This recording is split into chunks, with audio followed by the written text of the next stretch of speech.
मोर क्लासলৈ स्वागतम। আজি আমি শিকিম এক্সাৰসাইজ 3.4 ৰ কোশ্চেন 2 4 আৰু 5। ভিডিওটো চাই ভাল পালে এটা লাইক কৰি দিবা আৰু চেনেলটোত নতুন হলে চেনেলটো সাবস্ক্ৰাইব কৰি দিবা। তো আজিৰ ক্লাসটো আমি আৰম্ভ কৰো। কোশ্চেন 2 চোৱা কি দি আছে। আমাক কৈছে তলৰ সমস্যাবোৰৰ ৰৈখিক সমীকৰণবোৰ গঠন কৰা আৰু সিহঁতৰ সমাধান যদি থাকে। আমাৰ সমাধান আছে না নাই হেতু চেক কৰিব দিছে। যদি থাকে তেনেহলে আমার অপনয়ন পদ্ধতিত উলাব দিছে। কোশ্চেন 4 ত কি দিয়া আছে সো কোশ্চেনটো মই স্ক্রিনত লগাই দিছো কারণ যদি কোশ্চেনটো লিখো তেনেহলে আমার ম্যাচ কৰিবলৈ আৰু ঠাই না থাকিব। ঠিক আছে, কোশ্চেনটো তোমালোকে স্ক্রিনত লগাই দিছো। মিনাই 2000 টকা উলিয়াবলৈ এটা বেংকলৈ গলে তাই ধন ভৰালিক মাত্ৰ 50 টকীয়া আৰু 100 টকীয়া নোটহে দিব ক'লে। মানে জিএ বেংকত যাবা সবাই কিছুমান কাউন্টাৰত অকল টকাই দিয়ে, এটোক ধন ভৰালি বুলি কৈছে তাতে। আচ্ছা, মিনাই মুঠতে 50টা নোট উলিয়ালে। কিমানটা নোট পাইছে? 50 টকীয়া আৰু 100 টকীয়া নোট মিলি 25টা নোট পাইছে। ঠিক আছে, 50 টকীয়া আৰু 100 টকীয়া নোট কেইখন পালে? আমি ধৰি লম, ধৰা হল 50 টকীয়া, yes 50 টকীয়া নোট কি হ'ব আমাৰ এক্সট্ৰা, আৰু 100 টকীয়া নোট আমাৰ কি হ'ব ওয়াইটা বুলি আমি ধৰি ললো। ঠিক আছে, এতিয়া আমাৰ প্ৰথম শৰ্ত মতে বা একৰ্ডিং টু কোশ্চেন 1 প্ৰথম শৰ্ত মতে লিখিব পাৰা বা একৰ্ডিং টু কোশ্চেন 1 লিখিব পাৰা। আমাক কি কৈছে? 50 টকীয়া আৰু 100 টকীয়া নোট হে দিবলৈ গলে মিনাই মুঠতে কিমানটা নোট পাইছে? মানে 50 টকীয়া নোট আৰু 100 টকীয়া নোট মিলি পাইছে আমাৰ 25টা। এটো আমি 1 বুলি ধৰি ললো। দ্বিতীয়তে কৈছে 50 টকীয়া নোট কিমানটা আছিল? এক্সট্ৰা প্লাস 100 টকীয়া নোট কিমানটা আছিল? ওয়াইটা। টোটাল পইচাটো আছিল আমাৰ 2000 হল। এতিয়া চোৱা আমি 2 নিলিখো, অলপ সলভ কৰি লও। ও এটো কন্ডিশন 2 বুলি লিখিবা একর্ডিং টু কন্ডিশন 2 বা দ্বিতীয় শর্ত মতে। 50 এর আমি গোটে কেটা হরণ করে দিই। 50 প্লাস 50 কি হবে? 50। এটা চোৱা 0 0 ক্যান্সেল, 5 5 এর মাজত 1 1 আমার লিখিব না লাগে, x লিখিলো। 0 0 আমার ক্যান্সেল, 5 10 এর মাজত 2 বার প্লাস 2y। 0 0 আমার কি হবো? ক্যান্সেল হবো। 5 20 এর মাজত 4 আর 0 এর মাজত 0 40 আমার 2 নম্বৰ আই।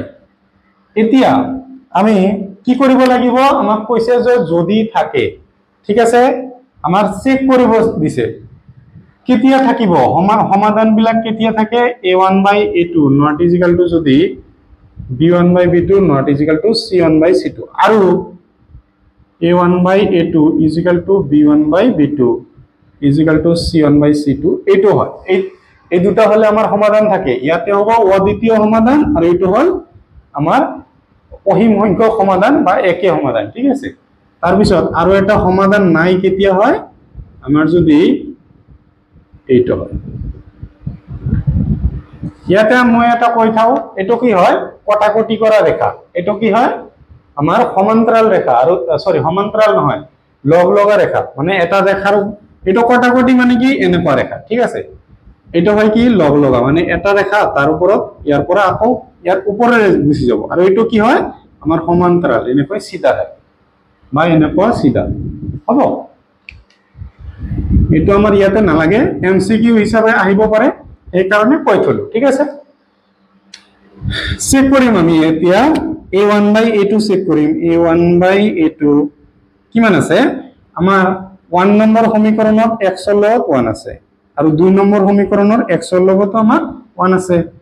b1/b2 এটো সমীকৰণৰ y ৰ লগত আমাৰ 1 আছে, এটো সমীকৰণৰ y ৰ লগত আমাৰ 2 দিয়া আছে। এতিয়া c1/c2 সো আমার c1 তো কি হ'ব লাগিছিল? 25 তো আমার ইকুয়াল টু এইটো সাইডত থাকিব লাগিছিল, মানে বাও পক্ষত থাকিব লাগিছিল, কিন্তু সো পক্ষত আছে বাওপক্ষ টানিলে কি হ'ব মাইনাসৰ 25 এইটো একে কি হ'ব মাইনাসৰ 40 মাইনাস মাইনাস ক্যান্সেল 5 এৰে 5 বাৰ 5 এৰে 8 বাৰ এতিয়া চাবা আমাৰ a1 বাই e2 আমি ইকুৱেল বুলি লিখি ললো প্ৰথমতে c1 বাই c2 সো আমাৰ এইটো আছে 1 বাই 1 এইটো হল 1 বাই 2 সমান নহয় এইটো হল 1 বাই 2 এইটো হল 5 বাই 8 এইটো আমাৰ সমান নহয় তেনেহলে কি লিখি দিম আমাৰ কোনটো কন্ডিশন এইটো কন্ডিশন সমাধান আমাৰ আছে এই দুটা হলে সমাধান আছে আৰু কি সমাধান আছে অদ্বিতীয় সমাধান আছে তো এ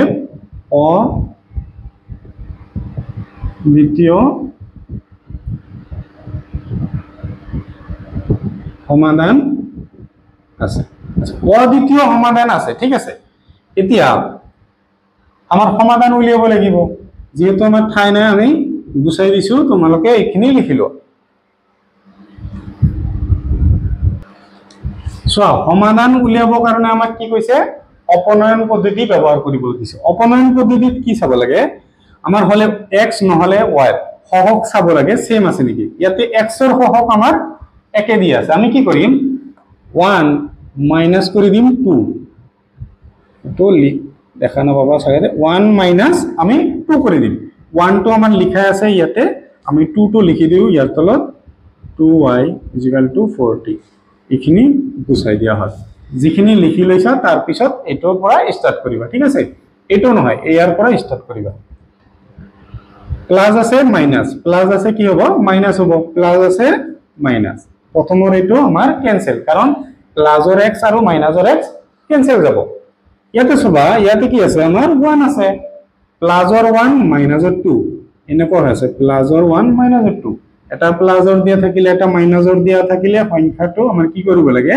ডাঙৰটোৰ পৰা সৰুটো বাদ দিব লাগে ডাঙৰটোৰ আগত মাইনাস মাইনাস দি দিম মাইনাস 1 আমাৰ নিলিখিলেও হয় y আহিব একে আমাৰ 25 ৰ পৰা কি মাইনাস কৰিব লাগে 40 এটা প্লাসৰ এটা মাইনাসৰ দিয়া আছে যত তেতিয়া কি কৰিম ডাঙৰটোৰ পৰা সৰুটো বাদ দিম 40 মাইনাস 25 10 ৰ পৰা 5 বাদ দিলে 5 ইয়াত 3 আছে 15 ডাঙৰটোৰ আগত যি চিন দি আছে হেতু চিন আমি বহাই দিম মাইনাসৰ 15 মাইনাস মাইনাস ক্যান্সেল y কিমান হল 15 এতিয়া y এর মান যেহেতু 15 হইছে এটা আমাৰ 1 নম্বৰ সমীকৰণ আছিল এটো আছিল 2 ঠিক আছে লিখিব না লাগে মই এনে কৈ দিছো এতিয়া y এর মান 15 দি আছে আমি কত বহাম যিকোনো এটা বহালে হ'ব ইয়াতে লিখিলো y এর মান 15 1 ত বহাই দিও সাপোজ 1 ইমপ্লাইজ x ৰ ঠাইত আমি x এ লিখিম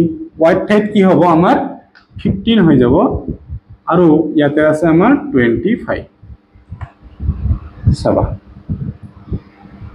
প্লাসৰ আছে এইটো সাইডত গলে কি হ'ব আমাৰ মাইনাসৰ হৈ যাব 25 ৰ পৰা 15 গলে কি হ'ব কি থাকিব 10 তেনেহলে শেষত কি লিখি দিম মই তলত লিখা নাই ইয়াতে লিখি দিম আগত মানে এই কারণে গুছা নাই যাতে মোৰ লিখিব না লাগে ঠিক আছে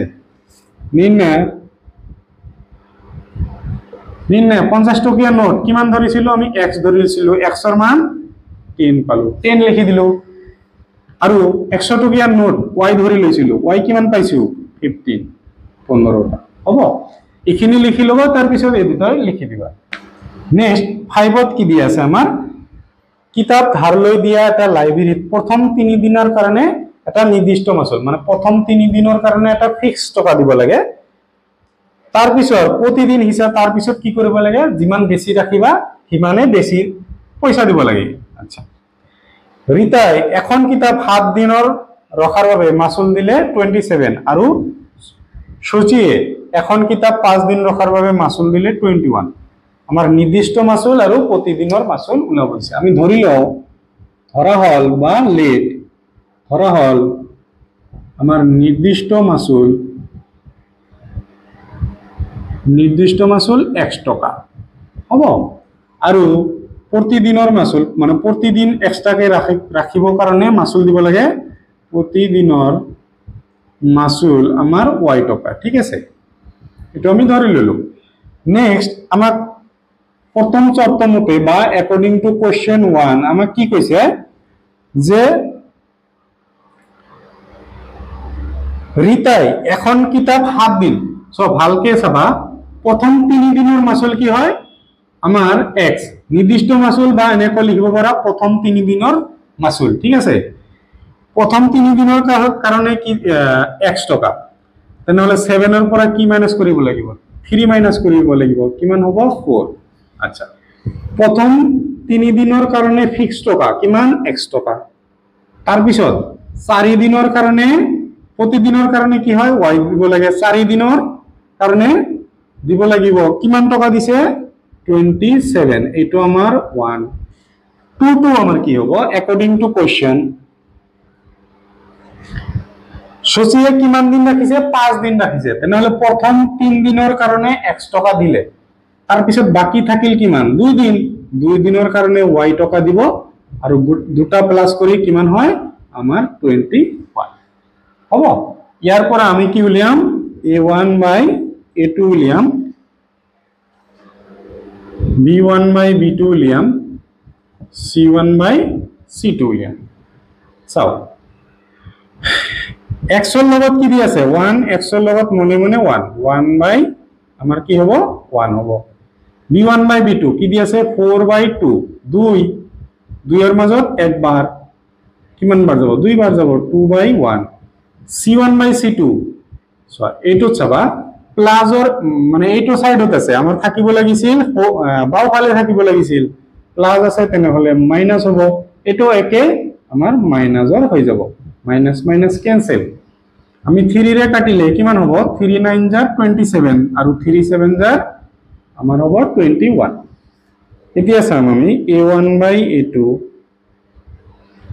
ইজিক্যাল টু লিখিলো প্রথমতে b1 বাই b2 c1 বাই আমার c2, এটো হল 1 বাই 1 আর এটো হল 2 বাই 1 আমার সমান নহয়, এটো হল 2 ইয়াতে দি আছে 9, ইয়াতে দি আছে 1, ইয়াতে দি আছে 7, আমার এটো কি হ'ব সমান নহয়, তেনেহলে কি হ'ব অদ্বিতীয় সমাধান থাকিব। অদ্বিতীয় সমাধান মানে কি মানে x এর এটাই মান ওলাব y এর এটাই মান ওলাব, ঠিক আছে সমাধান থাকে।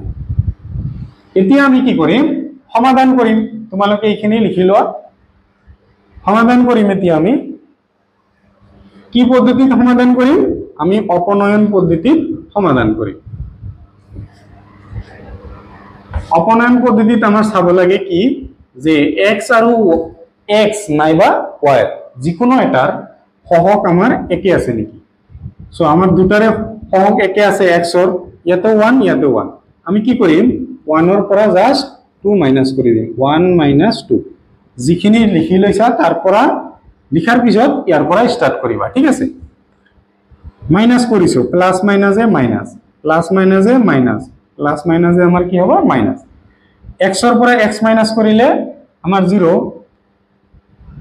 4 এৰ পৰা 2 বাদ দিলে কি হ'ব 2 আহিব আৰু y, 7 এৰ পৰা 1 মাইনাস কৰিলে 6, 2 এৰ পৰা 2 মাইনাস কৰিলে 0, আমাৰ লিখিব নালাগে y is equal to 6, 2y আছে 2 মানে ইনটু হৈ আছে এইটো সাইডত যায় ডিভাইড 2 6 এর মাজত 3 বার y is equal to কিমান পাম আমি 3 পাই গলো। এতিয়া y এর মান উলালে আমাৰ কি x এর মানও উলাব লাগিব, যিকোনো এটা বহাই দিলে হল 1 নাইবা 2, আমি সাপোজ 1 ত বহাই দিলো, 1 কোনটো আছিল এইটো আছিল 1, x এর ঠাইত x এ বহিব, y এর ঠাইত কি বহিব 3, 4 into 3 is equal to কি হ'ব 27, আমার ওফালে 27 দিয়া আছে, x plus 4 into 3 কি হ'ব 12, 27, ইয়াতে চাবা x 27 প্লাস আছে এইটো সাইডত গলে কি হ'ব আমার মাইনাসৰ হৈ যাব, x is equal to 7 এৰ পৰা 2 মাইনাস কৰিলে আমাৰ 5 আহিব, 2 এৰ পৰা 2 মাইনাস কৰিলে আমি কি পাম 1 পাম। আমার নির্দিষ্ট মাসুল কিমান পালো আমি 15 টাকা, আর প্রতিদিনের কারণে মাসুল কিমান পালো 3 টাকা। আমি লিখি দিম শেষত, এইখিনি লিখার পিছত এইটো লিখি দিবা নির্দিষ্ট মাসুল আমি ধরিছিলো x টাকা, x এর মান উলালে আমার 15 আমি বহাই দিলু। নেক্সট প্রতিদিনের কারণে মাসুল আমি ধরিছিলো y এর মান পালো আমি 3 হ'ব। ভিডিওটো পজ কৰি লিখি লোৱা আৰু ভিডিঅ'টো চাই ভাল পালে নিজৰ সমনীয়াৰ সৈতে শ্বেয়াৰ কৰি দিবা।